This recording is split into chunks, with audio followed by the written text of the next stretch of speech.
The views and opinions expressed by the individuals in the following program do not necessarily reflect those of its producers, Metaphor Creative Media, its management, or affiliates.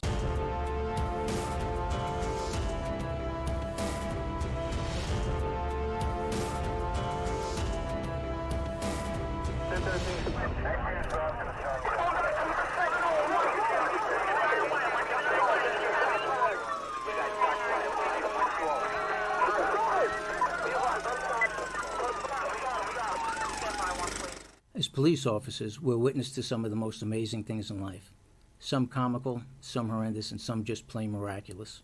When asked why you went into law enforcement, most officers will tell you, because it's like having a front row seat to the greatest show on earth.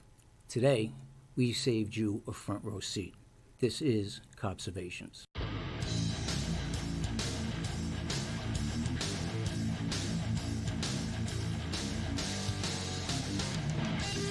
From Broadcast Beat Studios in Oakland Park, Florida, Metaphor Creative Media presents a show that gives you a personal glimpse of what law enforcement officers see and do in their typical and not so typical day of work.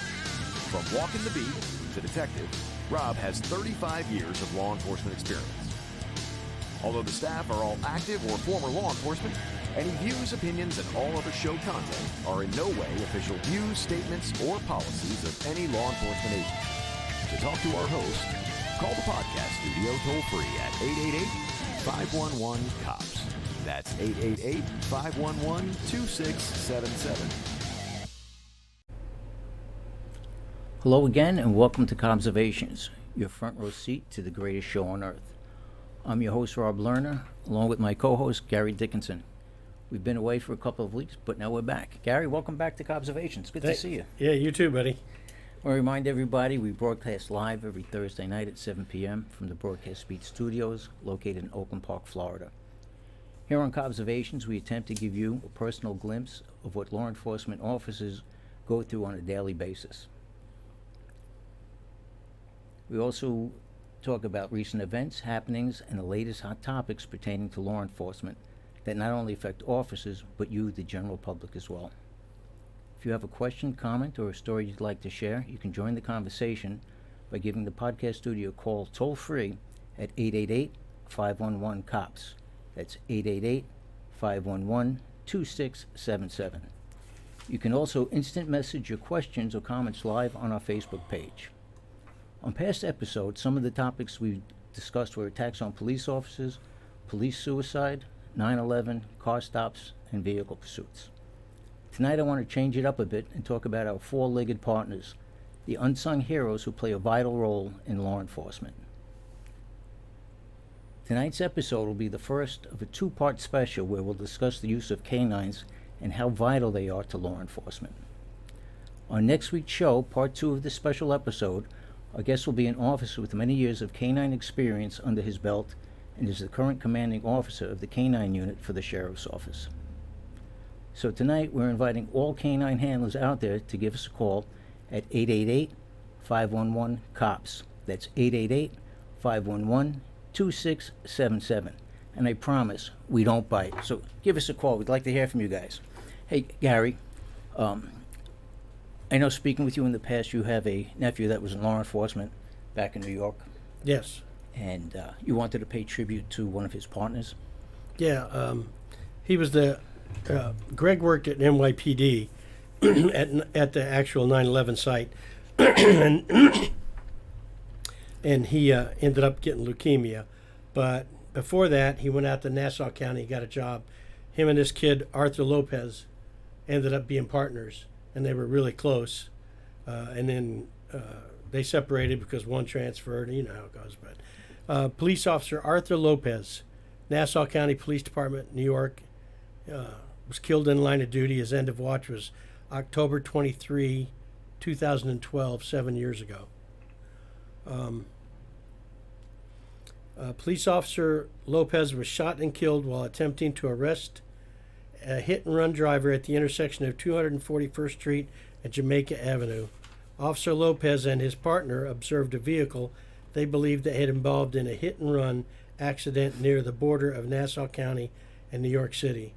The officers followed the vehicle into Queens, where they conducted a vehicle stop. The subject opened fire on the officers as they approached and exchanged words. Officer Lopez was struck in the chest. The subject then fled in his vehicle. He abandoned his vehicle and he carjacked a citizen, fatally shooting the driver for no reason, by the way. Officer Lopez was transported to the North Shore Island Jewish Hospital where he succumbed to his injuries. The subject was arrested and several hours later was suffering two self-inflicted gunshot wounds. He was identified as a former convict who had served 4 years for attempted murder. He was subsequently arrested, charged, and convicted for 2 counts of first-degree murder and murdering Officer Lopez and the civilian. He was subsequently sentenced to life without parole. Second subject was arrested and charged in connection with providing the subject with a firearm used to commit the murders. Officer Lopez had served the Nassau County Police Department for 8 years and was assigned to the Emergency Services Unit. He was 29 years old. He was a baby. He was a baby. Didn't even get a chance to really live. It's a shame. You mentioned your nephew was at September 11th, and one of the past episodes I had mentioned somebody that had worked with Dennis Murphy. Dennis Murphy was also at September 11th, and he was a very big advocate for increasing the funding for the survivors and those that would be coming in the future. I just learned recently that he was just put into hospice, and Dennis was a fighter, and it's nearing the end, and I just ask everybody out there if you could just pray for Dennis Murphy. We pray for a miracle. We hope for the best. We're prepared for the worst, but we hope for the best, and God bless you, Dennis. That's all we can do at this stage. But that's my tribute to Arthur Lopez. It's a shame. Okay.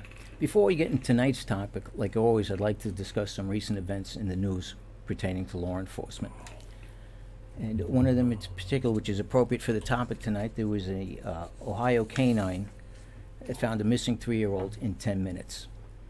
The Shelby County Sheriff's Office received a report about the missing child, and Deputy Frank Bly and K-9 Bandit set out to search for the missing boy. Bandit, a German Shepherd, picked up the boy's scent within 10 minutes. The boy was found a quarter mile away from his home. Deputy Bly and Bandit started the search at the front of the house. Like I said, within 10 minutes, the dog was located. Gary, when we think about searching, a lot of times the first thing that people think of is the bloodhounds. Right. But it's amazing the talents that all these dogs have, the olfactory senses that they have in the German Shepherds. Well, they all have that sense of smell, and a fantastic sense of smell, 225 million times better than a human. But the bloodhound, obviously, that's their specialty. That's what they do the most, and they're incredible. They can find people. There was a story where a bloodhound tracked a victim through the woods and got to a street, and they think the bad guy put the victim in the car, drove the car off, and the dog stayed on the track, even though the bloodhound stayed and followed until he got it, because he went for a few miles and stopped and was going to kill her and throw her out, but the bloodhound stayed on the track and they caught up to him and saved her. It's amazing what these dogs are capable of, and they're so versatile. Also in the news, again, is the continued attacks on NYPD officers. NYPD officers were attacked while trying to arrest a man for drinking in public. 2 police officers were attacked when they approached a man drinking on a Brooklyn sidewalk, sparking a wild street brawl. The cops were touring the neighborhood when they spotted Brian Williams drinking near his home on Vernon Avenue, near Lewis Avenue in Bedford-Stuyvesant, at about 5:30 p.m. last Tuesday. As the cops approached Williams, he took a wild swing at one of the police officers, and that a wild brawl ensued because of that when the police tried to grab him. The cops were trying to handcuff Williams when Donnell Brown, another gentleman wearing a blue hat and blue coat, jumped in the melee from behind and punched both officers. Brown, 37, seemed to connect at least twice before running away. During the struggle, the 2 men swiped an NYPD issued cell phone from one of the police officers. The police charged Williams with robbery, assaulting a police officer, and resisting arrest, and was given a violation for drinking in public. A judge ordered him released without bail at his arraignment in Brooklyn Criminal Court on Wednesday. Brown was also charged with robbery and assault on a police officer and obstructing governmental administration. This all started months ago with the attacks on the police officers with dumping water, and it keeps escalating. We have the fighting. They just feel that they can freely attack police officers. It's insane. I was just talking today to one of my family members about this, and I don't know if I'm supposed to say this or not, but years ago when I started in police work, if you attacked a police officer, you just got your ass beat, and that's all there was to it. And the second time around, that guy didn't try that again. So we had a lot more respect in those days. Now, these cops can't do anything. They're they're being scrupulized so much that anything they do is almost out of bounds. Everything is too rough on them. Everything's too tough. But have you ever tried to handcuff somebody that doesn't want to get handcuffed? Even a female, without punching around or something? If you don't want to go to the extreme, it's tough. It is, and it's funny that you mentioned how difficult it is to handcuff somebody that doesn't want to be. I saw a video this morning, and it was also a video that took place in Brooklyn. It was the 71st precinct, and I think there was, in regard to public drinking again, and the suspect was about 6'3" and he didn't want to be handcuffed, and there were about 6 police officers attempting to handcuff this guy, and he was resisting. He wasn't fighting them, but he wasn't complying. He was not allowing them to do what they had to do, and people in the background, everybody's videotaping, and they're all yelling and shouting out the cops and almost obstructing justice in their own. And I watched this video. It probably took about 10 to 15 minutes before they were finally able to subdue him, handcuff him, and get him into a police car and get out of there. And it's just, it goes back to compliance. That's how civilians get hurt. That's how police officers get hurt, when people refuse to comply. You don't have to like the situation, but comply. All you have to do is do what you're told. That's just it. that simple. Put your hands behind your back. If you don't feel it was a just arrest, there are avenues that you can take. You can make a complaint to the Civilian Complaint Review Board, Internal Affairs. Make a complaint. But once you start fighting and resisting, it escalates. And once you're told you're under arrest, we're not backing off. We're not saying, okay, well, not today. No. Well, they think that you're just going to say, oh, I'm sorry. But you go ahead then. It's okay. Finish drinking that beer and go on your way.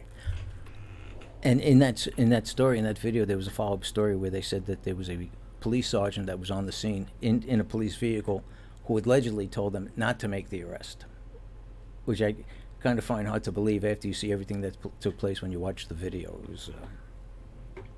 Yeah, but in today's police world, You never who know. knows? He probably didn't want the scrutiny either. He just wanted to do his 8 and skate. Well, and he was in the car, but he never got out of the vehicle. I mean, some people were calling him a coward, and then there was more to the story as well. They said, well, he was in the police vehicle with another subject that was handcuffed in the back of the car, so he stayed with that I'm prisoner. sure he wasn't a coward. They never are. And, another story, there's a New York congressional candidate is arguing that taking guns away from law enforcement will make communities safer. Jamal Bowman, a New York City congressional candidate endorsed by Justice Democrats, has proposed taking guns away from police officers in American cities. It's in the best interest of both law enforcement and communities to implement major policy changes so that the racist institutional biases that led to the use of force against Atiana Jefferson and Tamir Rice and so many others will never happen again. We need a country with fewer guns and more justice and safety. It's time to disarm the police, Jamal Bowman wrote on Twitter before retweeting one user's response that police in the United Kingdom carry no guns and thus have killed no citizens. Despite the media attention they receive, police homicides are rare. Recent research found that 99.22% of arrests did not involve the use of any force. Among cases where force was used, 98% resulted in no or mild injury.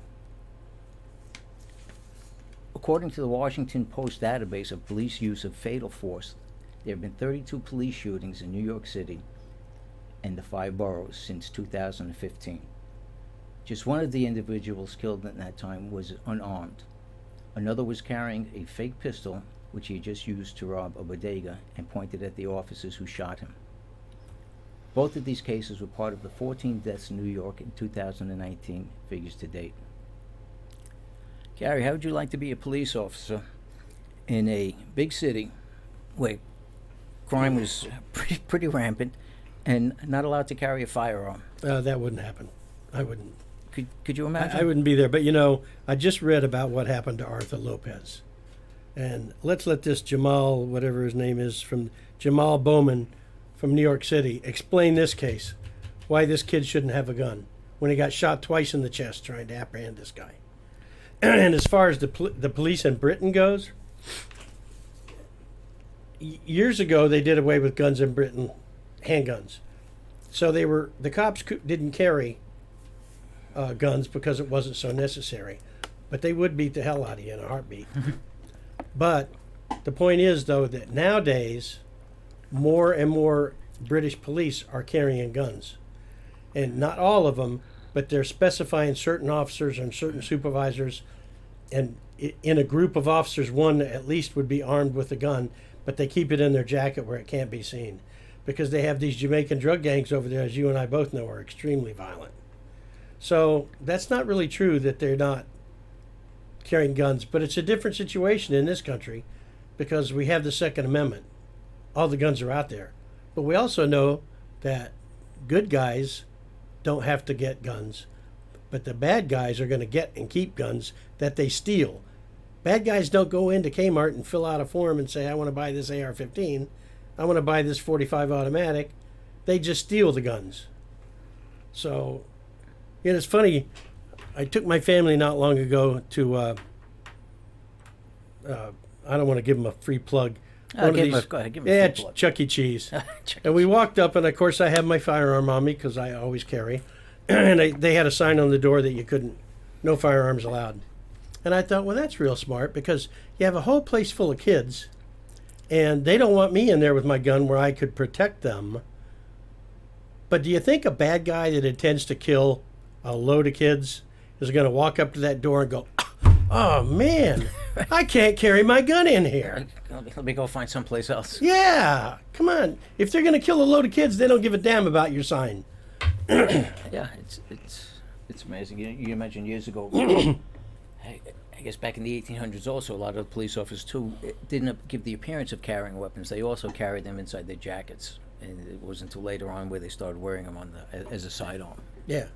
But would you want to live in the city where the police weren't allowed to be armed? Absolutely not, because when your wife's home alone and she calls a cop, she wants an armed cop to come. Absolutely. I mean, she doesn't want some little skinny wimp with no gun. Yeah, you have to be able to protect yourself and to be able to protect the public. And if you don't have a firearm, it's not going to happen. You know what? Let Jamal Bowman go down that dark alley after that bad guy he just chased in there with no gun. Well, let him try and handcuff some of these people that don't want to get cuffed. Well, what a lot of people are saying is it's part of that rhetoric, anti-police rhetoric, where people are trying to garner votes, people that are anti-police. So that's another thing. Oh, hey, this guy wants to disarm the police. Let's vote for him. Yeah. Well, I also don't understand. Maybe it's just me. I don't think so. But I don't care if you're black or white or what. If you break the law, you go to jail. There's no institutional racism. There's no Gary Dickinson racism. If you're black or you're white or you're Chinese and you break the law, I'm not going to look the other way because you happen to be black. I'm sorry. I just don't do that. And I'm not going to look away if it's another race or another color. If you break the law, you go to jail. That's the oath I took, and that's what's going to happen. I second that. And I'm talking too much. Well, you usually do, but that's all right. It fills the air. There's no blank spaces. Yeah. Unfortunately, in the news again, in the past we talked about police suicides, and recently a New York City police sergeant died by suicide in Queens. Off-duty sergeant shot himself to death last Tuesday, the department said. He's the 10th active duty police officer to die suicide this year. Sergeant's name, age, and department assignment were not immediately released. He took his life at his home near St. John's University in the borough's Fresh Meadows neighborhood. Sergeant Mary O'Donnell's police spokesman reported. An emergency call came in at about 9:30 p.m. and he was pronounced dead about a half hour later. Tuesday night suicide is the 10th in NYPD officer in 2019. 4 NYPD officers took their lives in all of last year. After 4 department officers killed themselves in June this year alone, the NYPD declared a mental health crisis among the ranks and urged cops to seek help for themselves or others in distress. Seeking help is never a sign of weakness. In fact, it's a sign of great strength, Police Commissioner James O'Neill tweeted at the time. You know, he's the 10th this year, but there were 2 off-duty police officers. It's actually the 12th police suicide this year for the New York City Police Department. It's, you know, I don't know why. Well, I don't know why it took them 12 cops to declare a mental health crisis. This obviously, I mean, we've always had police officers committing suicide, but not at this rate, I don't think. I don't even think NYPD, as big as they are, lose officers. They seriously need to do a serious study on this and find out why and what's going on. But the problem, too, with these officers, they get bad, but then they feel like if they call for help, they're going to be put on the rubber gun squad, thrown in a rubber room, and they're not going to let them work as a cop again. And well, if you got a family to feed, you don't want that to happen. There's a stigma associated with it.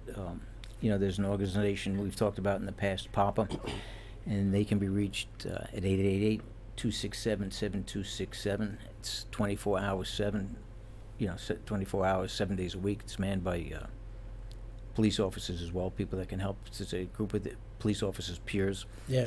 And there's also the suicide prevention hotline at 800-273-8255. I remember when I started in the police academy, one of the instructors was giving us statistics, and at that time he said police officers have the highest rate of alcoholism, divorce, and suicide, Mm-hmm. you know, based upon the stresses of the job. And right now the suicide rate is it's off the chain. It's absolutely Well, you know, if you're a cop out there and you happen to be listening, and you call one of these PAPA numbers or the 800 suicide prevention line, you don't even have to give them your name. You can just call and talk to somebody and tell them what your problems are. It's like us going to a domestic. We just handle the call. We don't judge them. We don't go home and go, boy, you're not going to believe what Mary said to her husband. It's like a doctor, you know what I mean? And the same thing, if you could talk it out and talk to somebody and hang up and feel better, maybe you'll get past that point of wanting to shoot yourself. No, absolutely. You know, I belong to so many different groups, law enforcement groups, where the suicide comes up. Every time there's a suicide, everybody posts, hey, call me, call me. I mean, there's so many people out there that are willing to listen. Even if you're a stranger, we're not strangers. We might not know each other, but we're all brothers and sisters in law enforcement. We all have a common goal, and there's a camaraderie there. Well, you and I are pretty close. Yeah, we're about 4 feet away right now. We worked a lot together. We spent a lot of time together with our families and Yep. everything. You know, if there was something wrong with you, I would notice. If we worked together all the time and I saw something wrong with you or vice versa, don't you think we would notice? Absolutely. And somebody should say, hey, Bill, what's the problem? You feeling good today? Let's go out and talk in the parking lot. Yeah, I was just talking to one of the guys I work with, and I saw something wasn't 100% right with him. Thank God it wasn't. It was something else. It was health issues concerning another family member. But you could see that something was bothering him. I went to speak to him to say, hey, what's going on? Is everything all right? And we spoke for a while, and he thanked me. You know, it was something he was able to get off his chest to vent and maybe unburden himself just a little That's bit. all it takes. And you know, when you're partners with somebody, or you spend a lot of time working together like you and I, who better? You tell everybody, you tell each other everything. So what's to hide? Why not say something? Why not talk to them? Yep. And another story in the news, the Fort Worth, Texas police chief reiterated the fact that this was the shooting in Texas of the woman's house. The police thought they were going on a welfare check. And, Oh, yeah. You know, but what he said, he reiterated that Tuesday that a white officer's fatal shooting of a black woman in her home was inexcusable, as an arrest warrant was released, quoting the victim's 8-year-old nephew saying, she pointed a gun at the window when they heard suspicious noises. I guess they were in the video. She heard noise in the backyard. She did. As a homeowner, and in Texas, she's got the absolute right to possess a firearm, and she heard noises and, according to news accounts, pointed the gun out the window. The police officer saw it and shot through the window, and tragic, absolutely tragic incident, with a 8-year-old there and a woman in her own home, trying to protect herself. Well, I generally don't like to comment on this kind of stuff unless, not comment, but to judge, because if I can't see all the evidence and know what really happened, all we know is the police reports. But this one's been out there for a while. And I also read today that that call was not just a neighbor's door open. It had been increased somewhat. However, I think this cop's in trouble, because had that been you and I going on that call, I don't think this would have happened. I think we would have checked the outside real quick for an obvious break-in. The front door was open. Well, as a cop, you have to think, what if it's a home invasion and they're still in there? But sooner or later, somebody's got to go to the door and yell, "Police department, are you home? Anybody home? Anybody in the house? We're coming in." And to keep yelling that. But you're right about her having that right and everything. And talking to one of my family members about this, they said, well, she did have a gun. I mean, but, and what was she doing pointing it out the window? Probably she couldn't see, because he had the flashlight in her face, and then he saw the gun, and he yelled out, "Show me your hands," bam. He didn't wait. He could have backed off to the side, called for backup, but in this case, it was a tragic thing, and he ended up shooting the poor homeowner in front of her nephew. I don't like to Monday morning quarterback anybody or any situation, but there are conflicting reports on, first, where they told it was a welfare check. I mean, I think it rose to the level where they thought it may have been a burglary. Yeah. So you respond to different calls and you react a certain way. On a welfare check, usually you walk up to the door, you knock on the door, and make sure everybody's okay. If it's a burglary, or possibly a burglary, now you see the open door, you do want to check around the perimeter of the house. You don't want to just rush into a house. You don't know what you're going into. I had friends in New York City that responded to an incident, and he was shot. As the perpetrator was coming out the door, he wanted to thank God he survived. So there's a little discrepancy on what he was responding to. He was arrested on a murder charge. So And he had already resigned. Yeah, it's going to be very interesting to see what happens. But they're looking to see exactly what the officers were told prior to responding. It's was it an open structure call, which would indicate that it was possibly a crime, an active crime going on, or was it a welfare check? And that's what the problem is. It's Well, I forgot what I was going to say now. that's what happens when you get old. Yeah, it does. It happens to me all the time. What was that? Exactly. All right, I tell you what, Gary, we're going to take a break, and when we come back, we'll discuss the vital role our four-legged partners play in law enforcement. If you have a question or a comment or a story you'd like to share, a K-9 story, please give us a call. Toll free. It's not going to cost you a penny, at 888-511-COPS. It's 888-511-2677. We'll be back.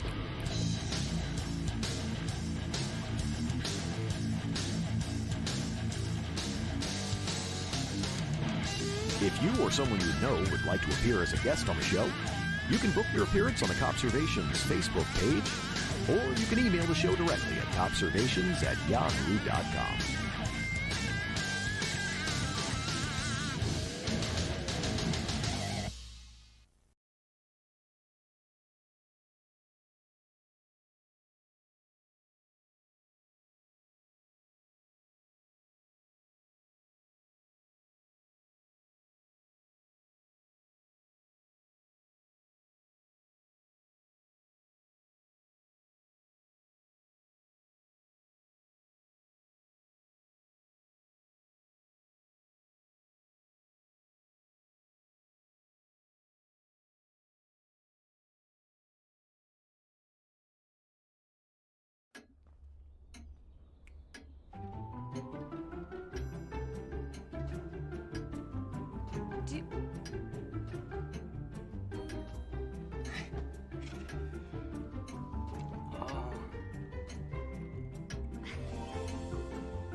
listen, you're my friend. I noticed you haven't really been yourself recently.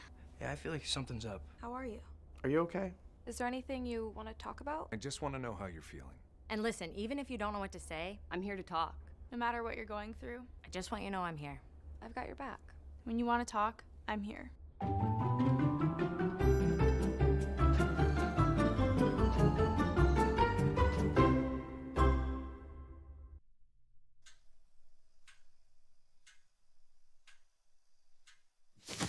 Awkward. Hey, can you chop the pineapple?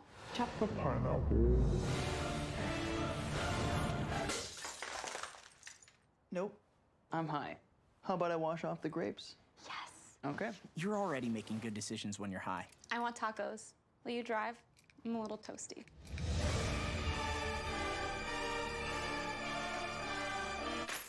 Nope. I'm high. Let's order in. Don't make an exception when it comes to driving. If you feel different, you drive different.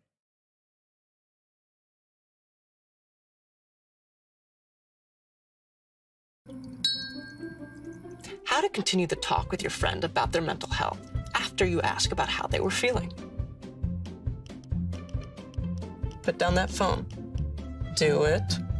Nobody's texting you. Phone down. Good.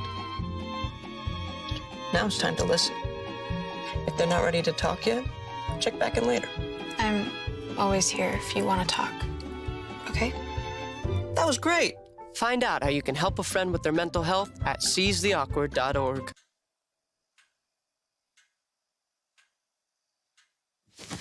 Awkward.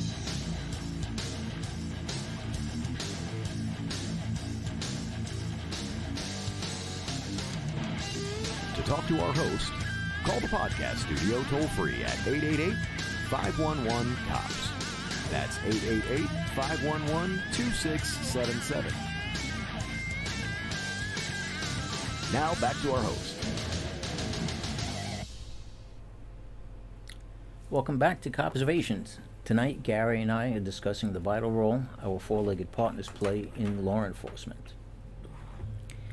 You know, Gary, the first recorded use of dogs during police work was in St. Malo, France in the early 14th century when they were used to protect the docks. It wasn't until 1988 that the modern police dog first came into being. The dogs have been used for 100 years. The English used bloodhounds while searching for Jack the Ripper in 1988, and during that time they were allowed to they allowed K-9's to accompany the bobbies on patrol. In 1899, this was just giving you a little brief history of the K-9's, how they came into being in existence. No, I know. Because I know everybody out there is just wondering how this happened. And in 1899, in Ghent, Belgium, police started formally training dogs for police work. And in 1910, Germany regularly used K-9's in more than 600 of their largest cities. Here you go, Gary. Here's a question for you. Do you know why they're called K-9's? Short for K-9? Haha. Okay, here you go. Because it sounds like canine, which is the Latin name for the dog family. Right. And canine security dogs usually refers to police dogs. You know, they have so many duties that they handle, the dogs. You know, they search for drugs, explosives, locating missing people, finding crime scene evidence. They're currency dogs, and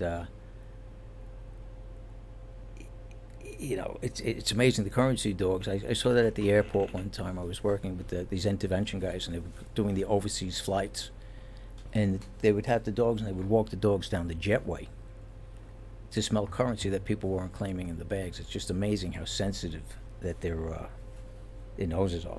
Well, what's amazing too is that they're used for so much stuff. You know, they have dogs for the agricultural inspectors at customs points. Yes, to smell for the bad fruit and contraband. They use dogs for other things. It's not drugs is not the only contraband there is. No. So some of it's big stuff, but this is the new one. They're catching up to the new times. The newest tech is the training the sniffer dogs for electronics, thumb drives, and computer equipment. One dog was able to locate a thumb drive hidden 4 layers deep in a tin box in a cabinet. It's amazing what they're capable of doing. I remember one time I was working at the port, and the ship was debarking, people going through the line waiting to go through customs, and one of the customs guys was there with the drug dog. It was a German Shepherd. It was a family, and the 16-year-old son is there, and he's got a computer bag, and all of a sudden the dog walks past, and boom. Hit that bag. Hit that bag. And you could see the look on the kid's face, and that's how the parents found out, if they didn't already know, that he was smoking pot. When they searched the bag, there was nothing in there at the time, but at one point it was there. So that's how strong I know.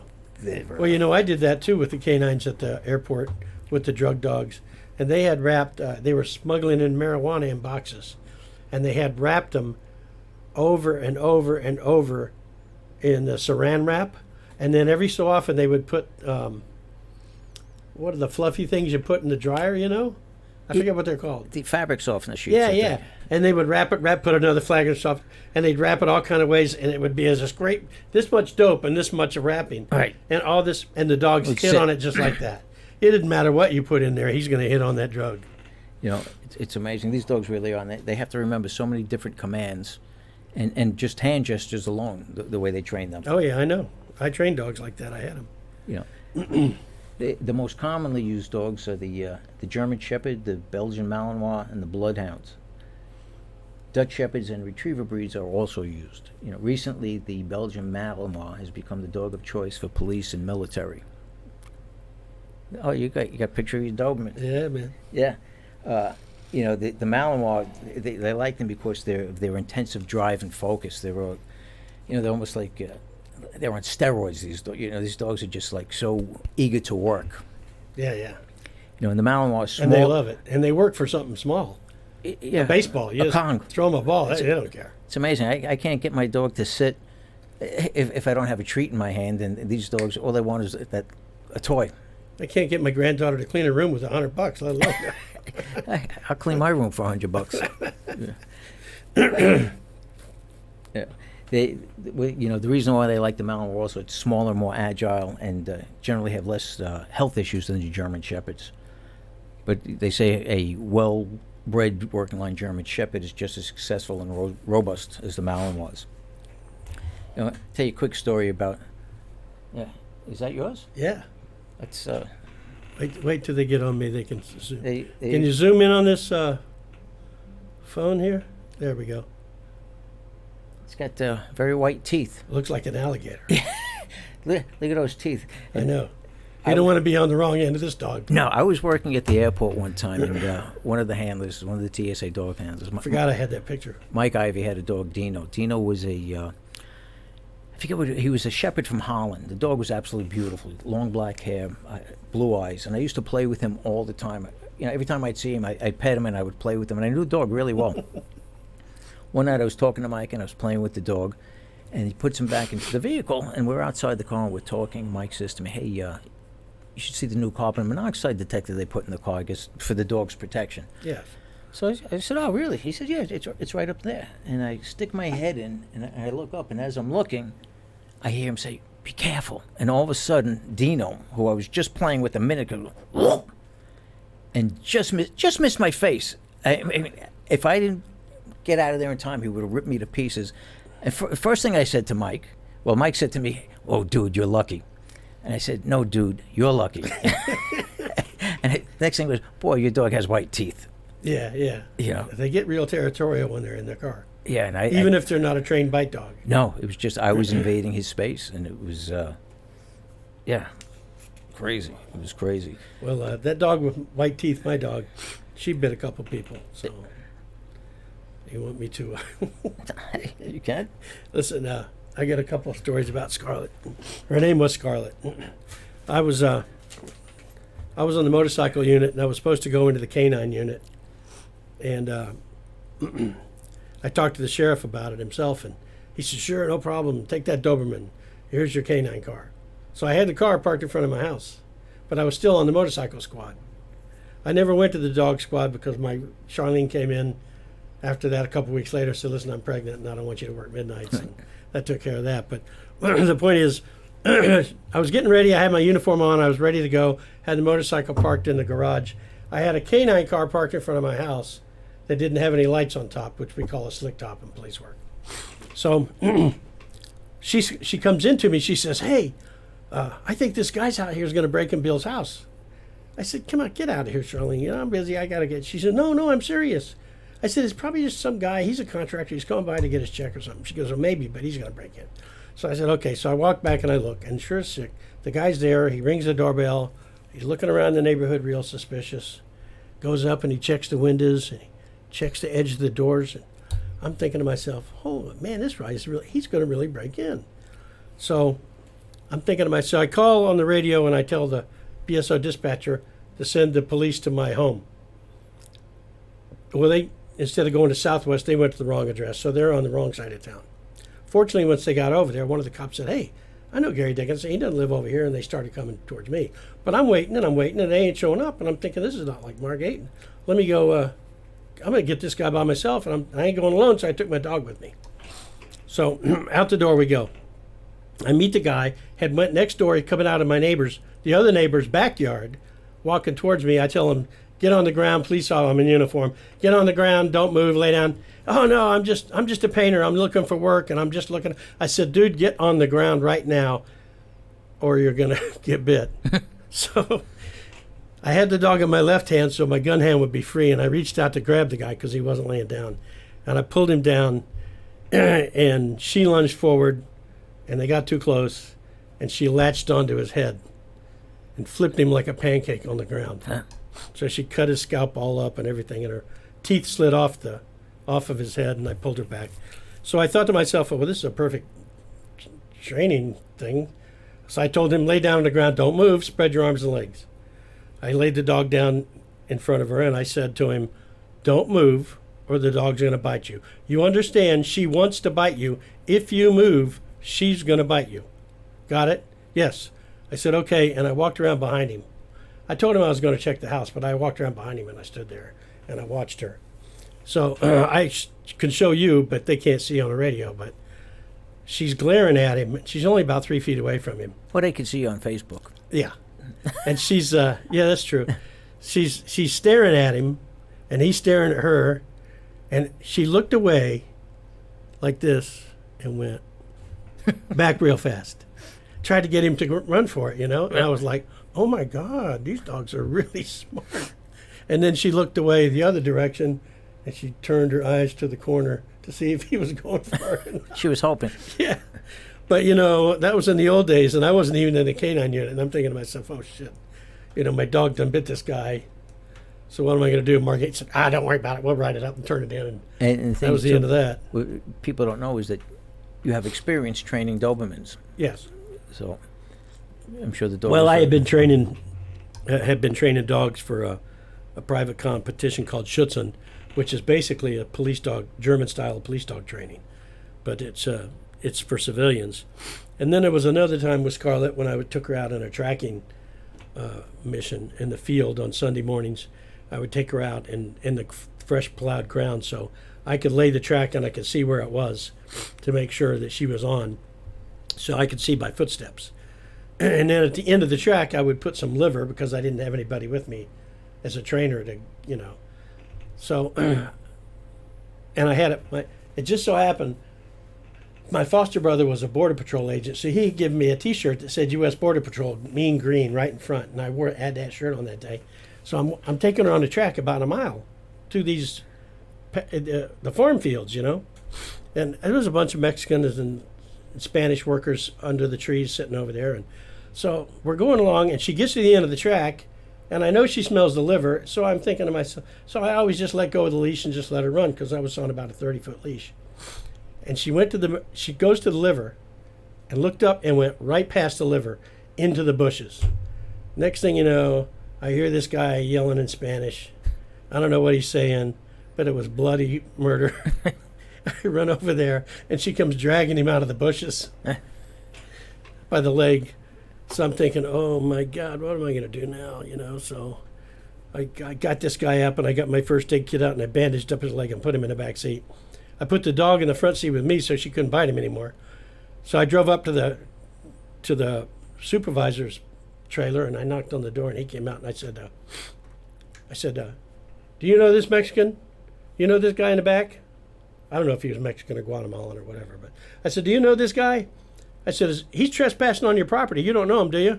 He looks at him and he looks at all the other guys and he goes, no, I don't know him. I said, well, I'm going to arrest him for trespass. He said, okay, by me. And I got away with it again. And that was it. You talk about tracking. In September, it was reported that a Florida K-9 unit found a missing autistic boy. The Santa Rosa County deputies, Robert Lenzo and Josh Chandler, along with a pair of their K-9's, bloodhounds, Copper and Zinc, were able to track a 3-year-old boy who went missing and may have gone into the woods through swampy terrain and delivered him back safely to his family. He was returned about 2.5 hours later. The bloodhounds, who have been training with Lenzo and Chandler for the last year, quickly tracked the boy to an area in the woods approximately 200 yards back from the tree line. While the bloodhounds were able to get to the boy right away, sheriff's officers had to use a machete to access the area, which was thick and overgrown briar patch. You know, the bloodhounds, they often call it a nose with a dog attached. It's so adept at scent tracking, its trailing results are admissible as evidence. True. You know, they're just unbelievable. They have such a large olfactory glands in the nose what they can smell. They say that a human's olfactory sense is about the size of a stamp, where the bloodhounds is the size of a handkerchief. True. Well, our scent factors are around 5 million for human beings, and I understand for a dog it's about 225 million. Yeah, they say with the bloodhound it's approximately 230 million, and 40 times the number than in humans. It's just and you know the ears on a bloodhound also helps him track. It keeps the smell that they're tracking in where the nose is, seriously. No, absolutely. And the Palm Beach County Sheriff's Office has a bloodhound unit, and they have 2 or 3 bloodhounds, I know, that they just keep for. So, I mean, obviously they must be working or they wouldn't be spending the money for them. No, absolutely. We have a few with our agents, too. I mean, every agency has them.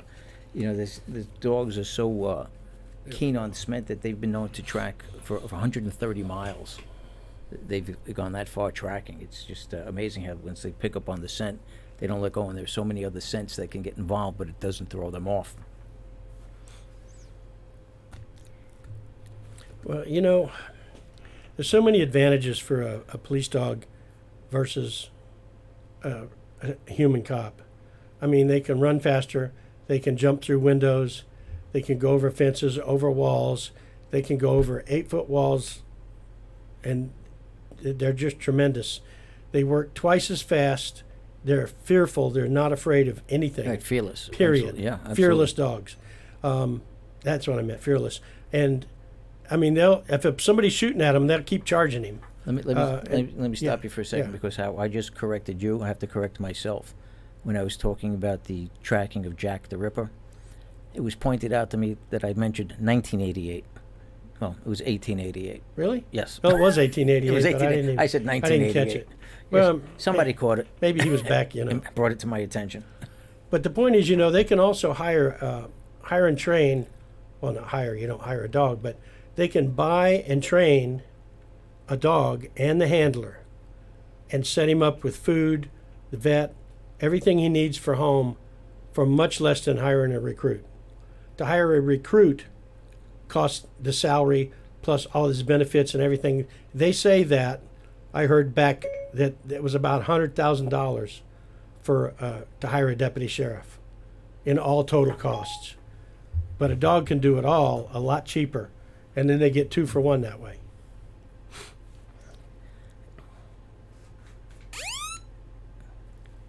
Oh, what was that? Wasn't me. I don't know. Yeah.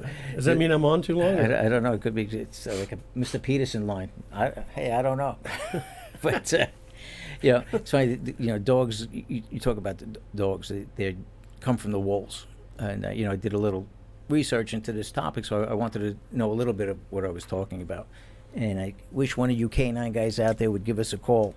Yeah, I hope somebody would so they can point out our ineptness. Yeah, but a wolf, they come from the wolf. A wolf's standard bite is measured at about 400 pounds per square inch. They say a wolf, when it's protecting itself or it's in an attack mode, it can exert up to 1,200 pounds of pressure. Now, when you get to the domestic breeds, the German Shepherd, Malinois, the Rottweilers and all that, the German Shepherd bites at about 238 pounds per square inch.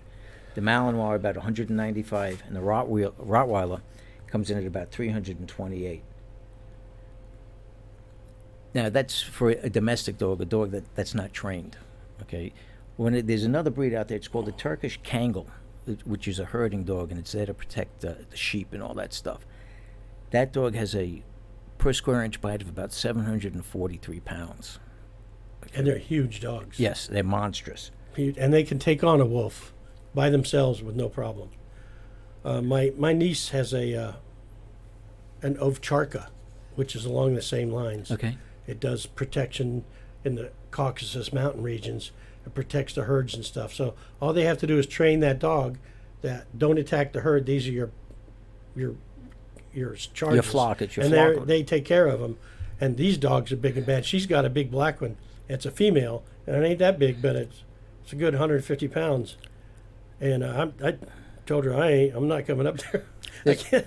He's not real friendly. I tell you, one of the biggest dogs. But he's friendly with the dog. Yeah. I mean, the family, yeah, and God forbid somebody tries to get into. One of the biggest breeds I've ever seen in person was the Russian Caucasian. And, when I worked in New York at Brighton Beach, which was a predominantly Russian area, I remember there was a guy who had a puppy. And I think the puppy was about 10 months old. It was 140 pounds. They get to about 200 pounds, and they are huge. And they use them in the Russian military. And I saw a video, and they're ferocious. I mean, they are absolutely ferocious. In the United States, we have approximately 2,000 law enforcement agencies that have canine dogs. Most law enforcement agencies prefer the German Shepherd and Belgian Malinois, although Dutch Shepherds, Rottweilers, and Doberman Pinschers are also used. And when you compare the civilian dogs to the police-related dogs, the dogs that are trained, a large difference is that the police dogs bite that much harder. They say German Shepherd can exert up to 1,500 pounds per square inch. A dog that's trained, I guess they work with these dogs to get them to get more aggressive. It's not just the aggressive too. It's the more they bite the sleeve, and the more they bite, the stronger their jaws become, and they work the muscles in their jaws, and they do get more aggressive. And that training really kicks in. But there's Mr. Doberman is a German guy that way back when bred and trained a dog that the Doberman Pinscher, and he was a tax collector, and he took that on his rounds as his dog to protect him. But in Germany, the police department, in a large city, they'll have 1,000 dogs on the police force, and they don't play. I mean, those dogs are the best of the best, right? And that's where all of us law enforcement, and this used to get all our dogs from them. Now we get the Belgian Malinois. That seems to have changed and has become the favorite. But a lot of police officers in the United States don't just make them a family dog. A lot of guys take the dog home. They live with them. They live with their wife and their kids. Some of them make them more of a working dog, and they go home and they go in a kennel. Right. And but the Germans have this mindset that that's all they are, and that's the way they take them. And a lot of times, if a bad guy's running away, they have a steel muzzle on the dog, and they'll send the dog after the bad guy with the muzzle on. And he hits him in the middle of the back, and then every time he tries to bite him, he's beating him like a boxer. Right. And then if they're close up, if they take that muzzle off, you're in deep trouble then. When you say it's true, because I know some canine handlers that treat the dogs as pets. They're integrated with the family and the other dogs in the house, and I don't know if they're supposed to be or they're not supposed to be. And you have other handlers that treat them. It's a tool. The dog is a tool. I take him to work. I bring him home. I kennel him. The dog knows when it's time to go to work. We get in the car, and it's... And those are the dogs you can't take to an elementary school, okay, for demonstrations.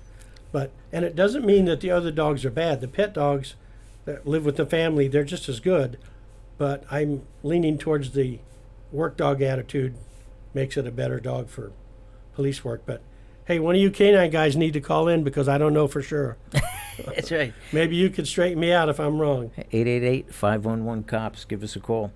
You know, you mentioned the Doberman Pinscher. The Doberman Pinscher, believe it or not, has one of the strongest bites in a domestic breed. I guess without any additional training, it's about 600 pounds of pressure. So it's we want to get bit by any one of them. You know, and then what happens with these dogs when they can't work? You know, a lot of guys adopt them and bring them home. There are some departments where you can buy the dog for $1.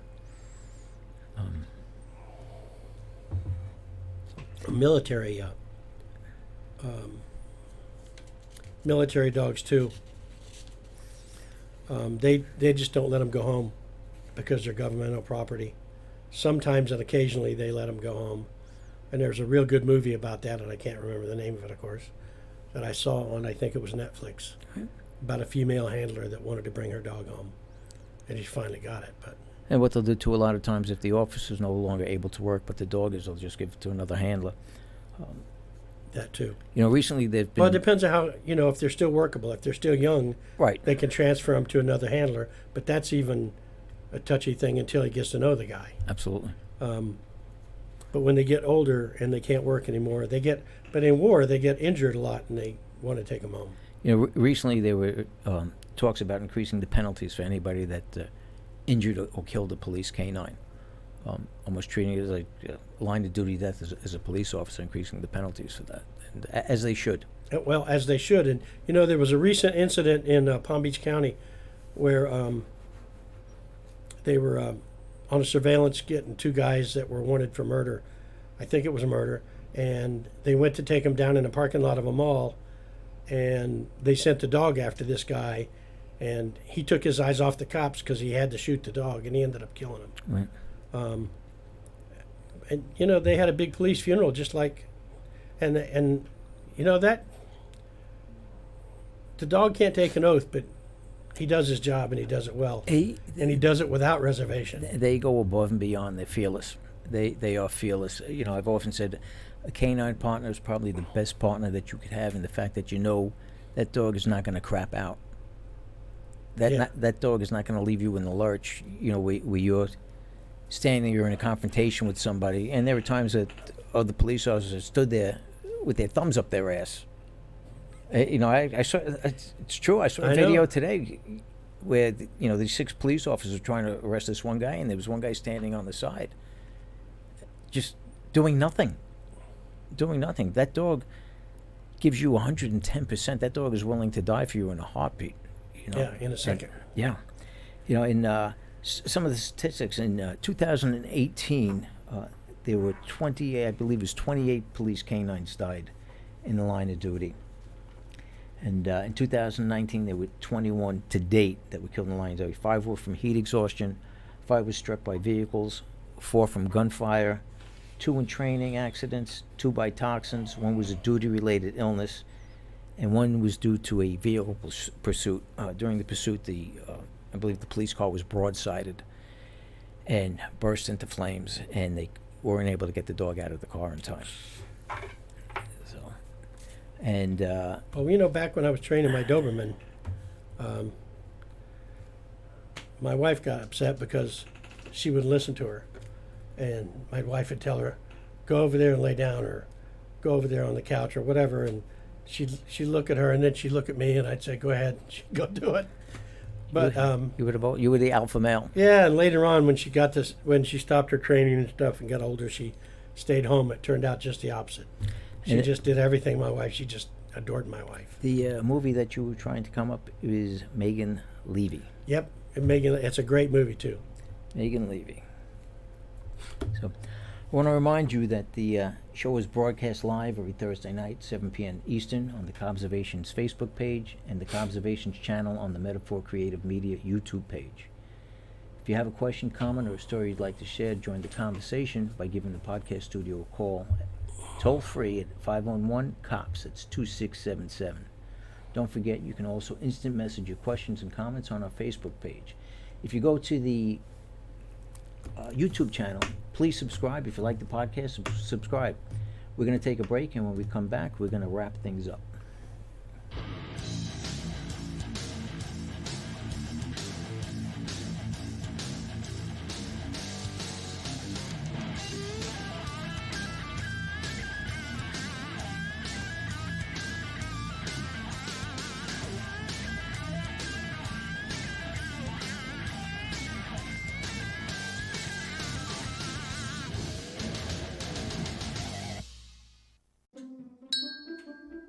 How to start that conversation with your friend about their mental health.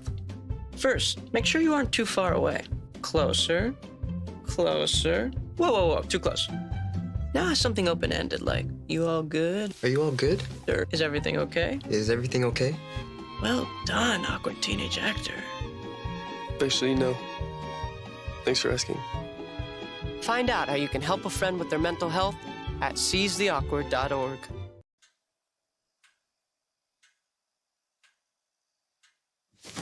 Awkward.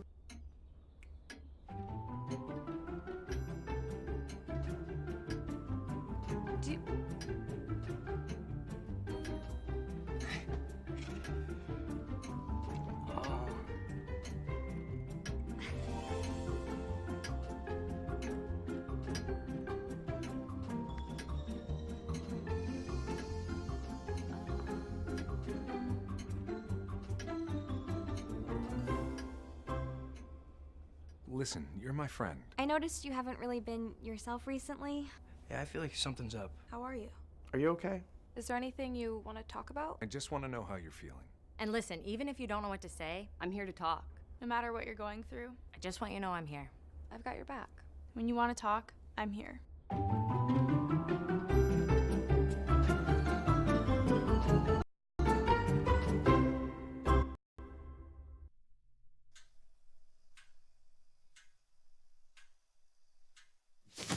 Awkward.